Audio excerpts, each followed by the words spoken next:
Hey, Shane here with the Legal Edge. Let me ask you a question in your law firm. Who is responsible when somebody or a team's not doing what they're supposed to do? And I ask you this question because so often we will delegate something down, or at least we call it delegating, and we're really abdicating. We're just handing it off saying, you go do this. And I've struggled with this in the past. I know many of us do.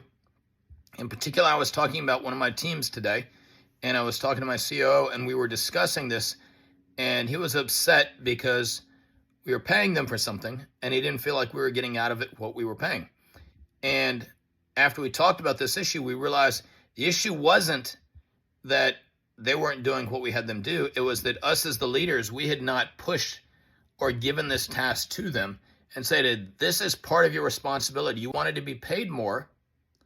You wanted to be in charge of this team, but we didn't. We gave them the money. We let them do some of it, but we weren't having them do everything. So me and him were still having to do more work, and we were still having to do stuff that we thought we were basically paying them to do. But when we dug into it, we realized we'd never actually talked to them about it and said, this is part of your responsibility in leading this team.